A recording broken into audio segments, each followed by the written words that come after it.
today, gosh, we just finished an incredible conversation with our chairman and group CEO, Lou Maiuri. And wow, that was honestly almost like a masterclass in leadership.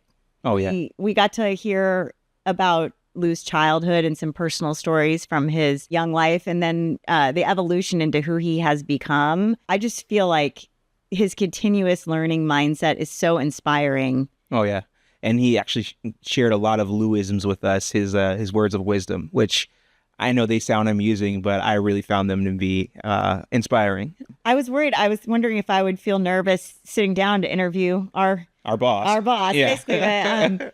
He does embody that asset mark culture. He has that sense of humility, but leadership. He's very much a leader. What was your favorite part of the interview today? Well, I did enjoy kind of taking that trip through memory lane with him, learning about his upbringing and kind of what makes him tick as a leader. I thought that piece that he shared about, the early childhood trauma and kind of turning that into using that as fuel to motivate him. I thought that was an amazing piece of insight into who he is as a person. Well, I think our listeners are going to love learning about leadership, about sort of the future trajectory of the financial services space and where AssetMark is headed. So let's get into it. Yeah, let's get into it. A lot of good stuff. I'm Jordan Harrison. And I'm Ian Hutchinson. And this is AM Radio.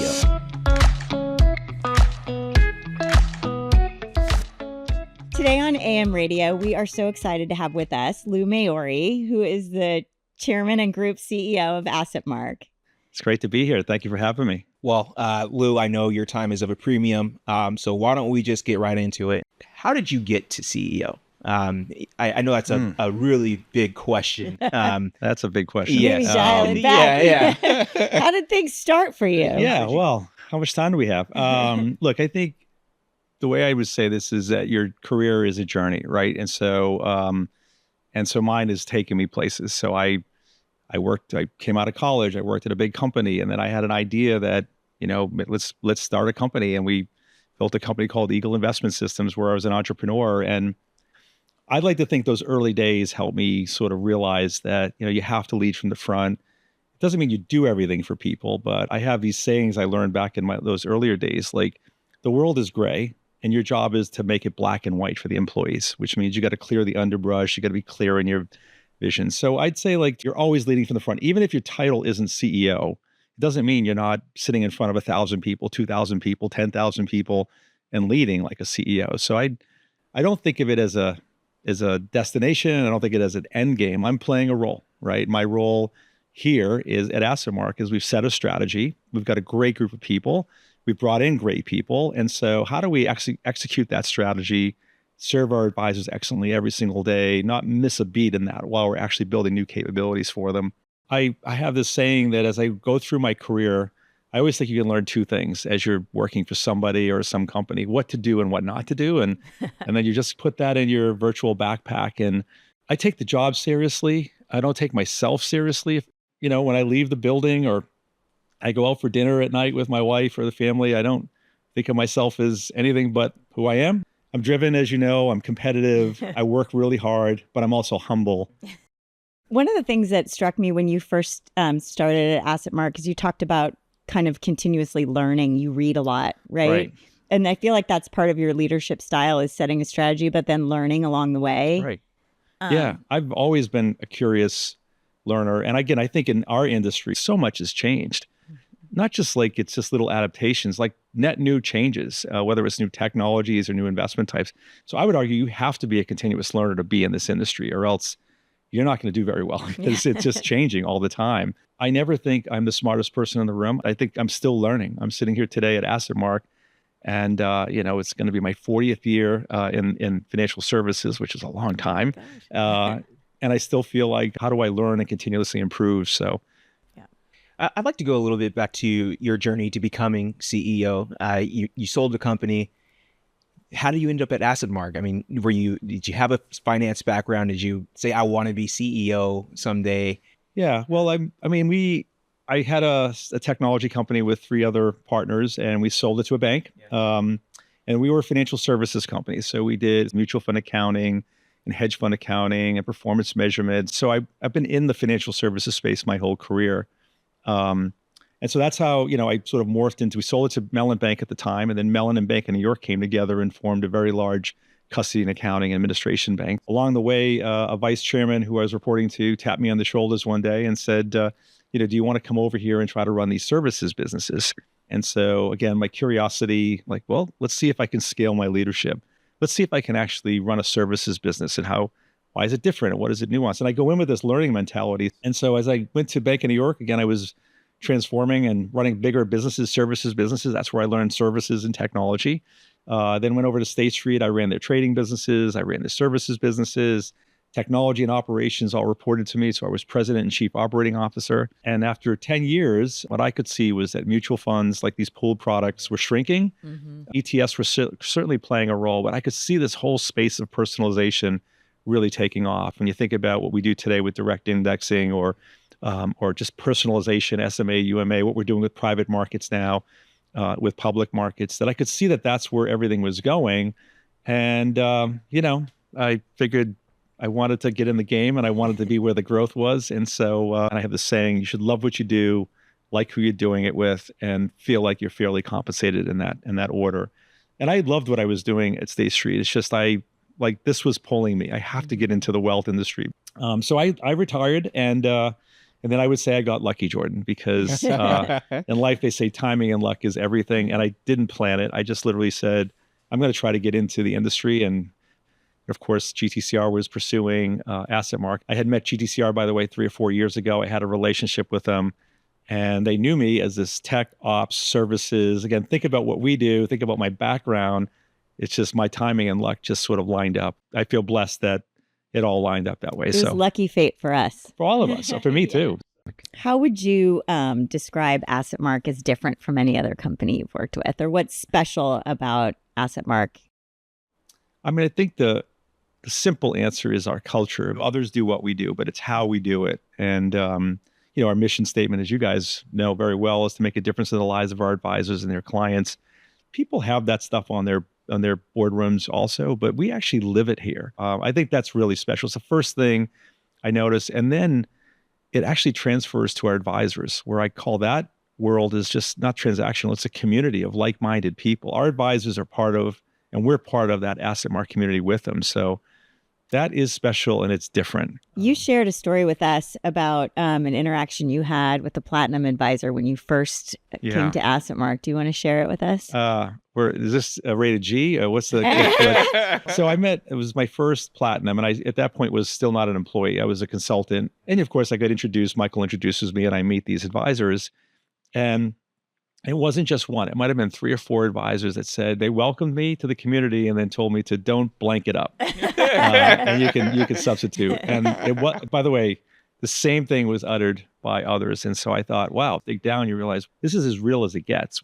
I think that's our moat. I talk about that all the time as we invite new employees in, as we invite new advisors in. I go right to our cultures and our values. So we've got to protect that. That's our secret sauce. You guys know, you live it. I say it all the time. I feel like it's like it's kind of squishy, but there's no other way to describe it. It's like this family feel that you can't find just anywhere. And it's really important to protect that, because the minute you lose it, you're just kind of like everybody else. Just like everybody else. Yeah. Right? How do you define success now versus how Lou as a kid might have defined success? Yeah, look, I think today more than anything, I have to get things done through people. The earlier version of myself as an entrepreneur, like I would say if there were 10 questions every day or 10 problems to solve, I had to get 8 of them right and 2 of them might have been wrong, and I'll fix the 2 tomorrow, meaning me personally, because it's such a small company. Today, I just have to ask more questions and let people grow and let people, if I see them thinking about something in the way that may be not correct, I could sort of steer them back, but it has to be in their view how they're going to do it. And I recognize sometimes it may not be exactly the way I was going to do it, but if they own it and the outcome is there, it's better for them to do it and grow the staff. So part of my mandate is also to just grow the company too, grow the talent that we have. Great companies become great, and you do more because you you lift the talent up, you give more people more opportunity. My son once asked me when he was very young, he goes, "Dad, what do you do?" I said, "Well, I get things done through people. He goes, what does that mean? I said, and he was playing hockey at the time. I said, you know your coach? He goes, yeah. I said, well, your coach doesn't play the game. He's not on the ice, but he sets the strategy. He picks the players. He chooses the lines. He builds the plays. And then you guys go execute. And he motivates you and holds you accountable. And he said, yep. I said, well, that's what I do. And someday those players will turn into coaches and, and kick that coach out of the way so they can grow. So well, that's how speaking your of someday, coaching tree grows. Yeah. Yeah. Well, as the storyteller in me loves to hear, tell us a little bit about young Lou. What was your early life like? How did you become the Lou that we know today? Yeah. So I grew up in a little immigrant town outside of Boston, like 3 or 4 miles, called Everett, Massachusetts. It's literally like 2 miles by 2 miles and 60,000 people living in 3-deckers. So you get the idea. And largely was an Irish and Italian immigrant town back then. It changes over, but that was an immigrant population.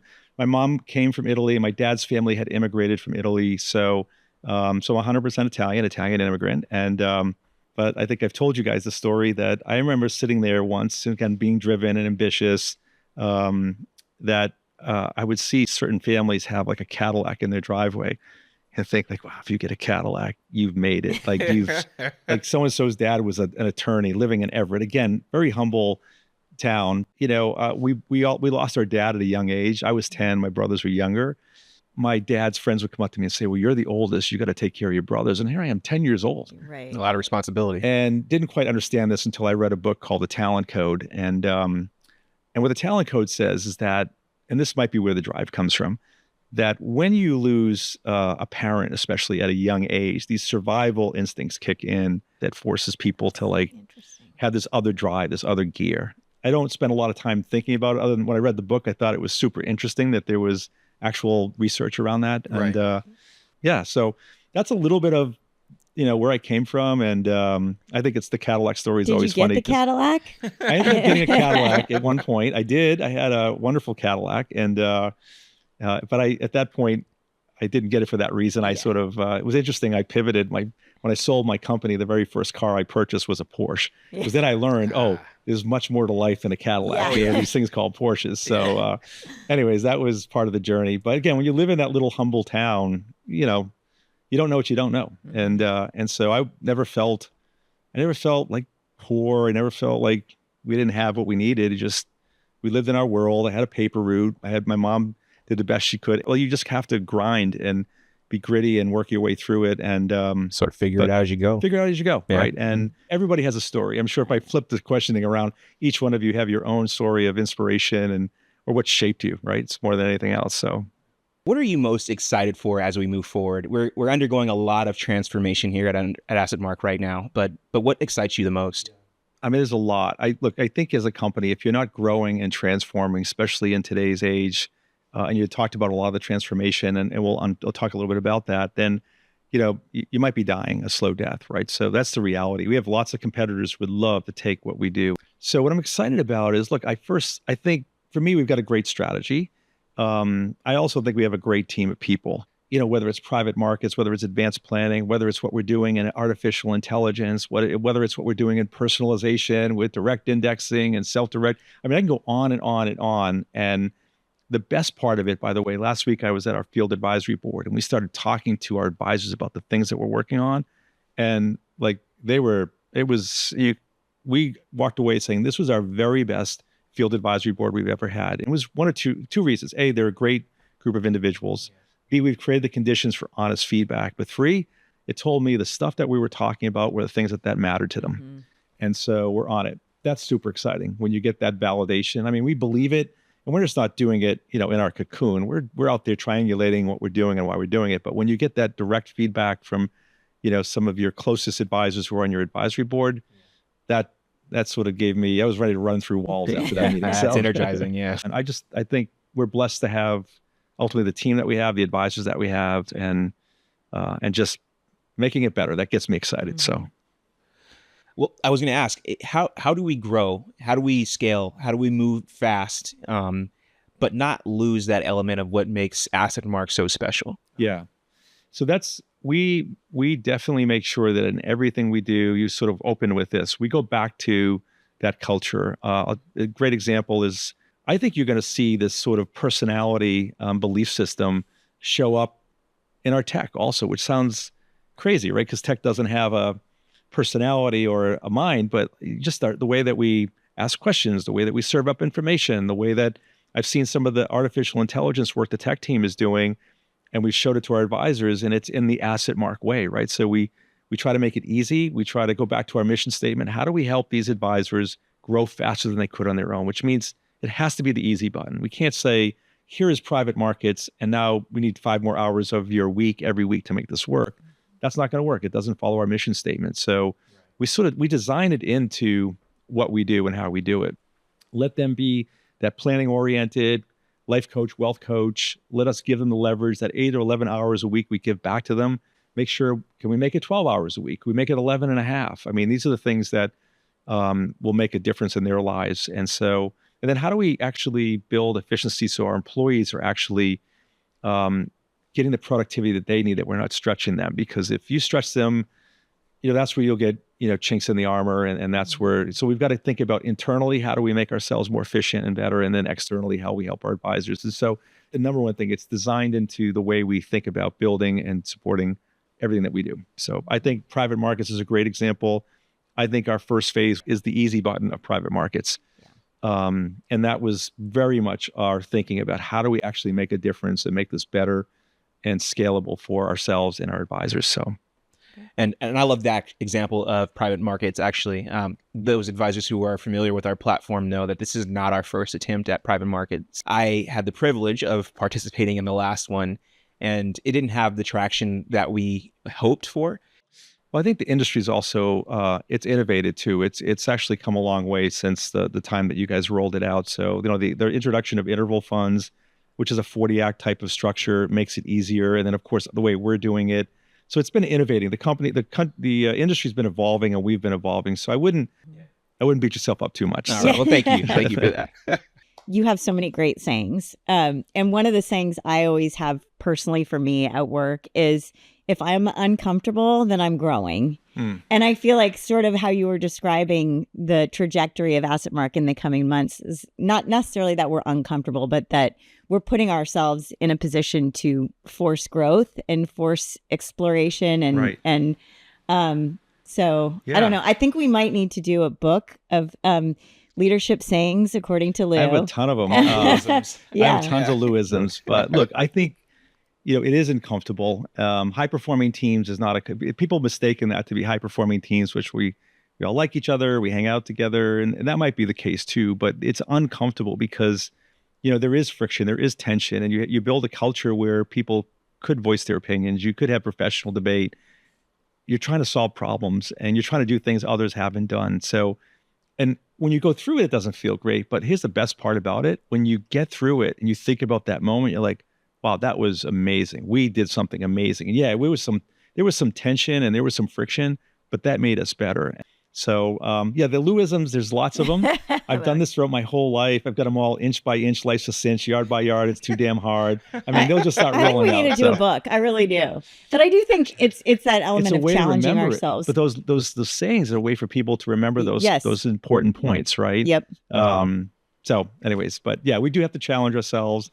And it wasn't like AssetMark wasn't challenging themselves. No. We absolutely were, but we just recognized that we had to actually do more, and that's really hard given, we couldn't do it the way we're doing. Right? We have a new saying now: "What got us here won't get us there," which is a reflection of how great the company has been in the past. We've had a lot of success, but we want more success, and we're getting bigger. There's more products. There's more things going on, and so that saying gets people to say, "Okay, he's right. Let's start to think about how we're going to get there." By the way, some of it might be what got us here absolutely is going to get us there. I think our culture absolutely has to be there. But how do you scale that? You asked the question. We do that if this year we're 1,200 people, next year we're 1,400 people in different cities, right? We're growing in Charlotte. We're going to have a couple hundred people there. We have a couple hundred here in Concord. We have over 300 in Phoenix. So you just have to find new ways to keep what got you there, keep it going in a different way. So Keep the I love the AssetMark sayings. magic alive. Yeah. So, but yeah, the sayings, if we do another podcast, I'll drip out a few more for you. I So, love Okay, it. all right. I still think I'm going to chase you down. Maybe we'll do a little book. Yeah. Maybe before on our outros on each episode, we can drop a Louism. there Yeah. you go. I love it. Well, Lou, I know you're a busy man. We won't keep you. Thank you so much for your time. It was a privilege and an honor for us to have you on today. Great. It was awesome being here. So thank you so much for having me. So Thank you so much. thank you. AssetMark Inc. is an investment management and consulting firm that helps independent financial advisors build great businesses. This is for informational purposes only, is not a solicitation, and should not be considered investment, legal, or tax advice. The information has been drawn from sources believed to be reliable, but its accuracy is not guaranteed and is subject to change. References to financial advisors and service providers are intended for informational purposes only and should not be considered an endorsement or a recommendation of AssetMark. Each party is responsible for their own content and services. AssetMark and its affiliates may engage with providers for services. Investing involves risk, including the possible loss of principal. Past performance does not guarantee future results. AssetMark Inc. is an investment advisor registered with the U.S. Securities and Exchange Commission. This content is protected by copyright attributed to AssetMark Inc. 2025. All rights reserved.